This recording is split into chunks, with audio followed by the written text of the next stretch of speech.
So, hello guys! Today's video, magmumukbang tayo dahil may nagpadala sa atin ng food. Kasi nga ilang araw tayong masama pakaramdam dahil natake tayo ng rayo makakasayaw. So, ayan, meron tayong bihon, meron tayong chop suey, meron tayong chicken at ang crispy pata! At ang food nga pala natin ay in-order sa Double B Restaurante di Bulalo. Ito ay pagmamayari ng aking kumaring si Mading Melissa Briza. Kaya check nyo na po, lalagay ko dito ang link. So, tara, mag-taste test tayo! Ang una nating trinay ay ang kanilang chop suey at medyo matamis at saka hindi ako fan ng chop suey pero overall okay naman po siya. Depende sa panlasa natin, syempre. At ang next naman natin na trinay ay ang kanilang bihon at grabe. Grabe talaga ang kain ng bunso ko. Nagustuhan niya to.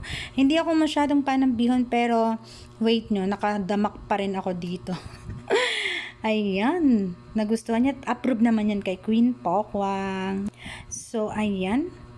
Alam nyo bang, the best dito sa Double B Restaurante di Bulalo is ay ang kanilang bulalo. Grabe, solid talaga. Ang sarap talaga. Kaya lang, hindi sa akin pwede. Kaya hindi kasama sa order. Alam nyo na si Queen Pokwang, may rayuma! Ayan, at ang next naman natin ay ang chicken. So, ayan, nagustuhan din niya ng dalawa kong anak. At ako, hindi ako fan din ng masyado ng chicken. Pero, okay to sa akin. Masarap naman siya. Ayan, tiranay ko din siya. Pwede kasi ako mabuhay talaga na walang chicken. Hindi ko talaga trip ang mga chicken. Talagang makib. VIP ako. Talaga, yun ang gusto ko. Pero, ayan, kinakain pa rin natin kasi nasarapan din si Queen Pokwang. Ayun, grabe ang kain dyan ng panganay ko. Meron nga din pala silang event. Pwede kayong magganap doon ng kahit anong event nyo sa area nila kasi malaki yung restaurant nila. E-check nyo na lang po sa kanilang Facebook page. So, ayan. Hindi ako fan ng chicken pero nakadalawa ako dyan, ah. Ayan, kasi madalang talaga po akong kumakain ng mga gantong food kasi nga nag-iingat sa aking health. Mostly lagi talaga prutas at saka vegetable. Yan, kachismisan ko yung anak ko.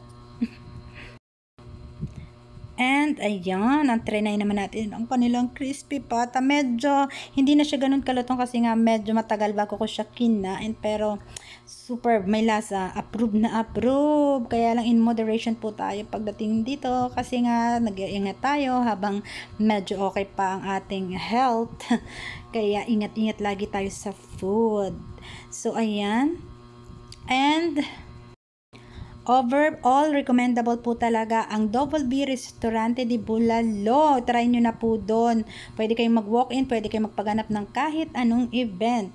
Ayun. Parang wala naman sakit, diba? Thank you po sa panonood. Bye!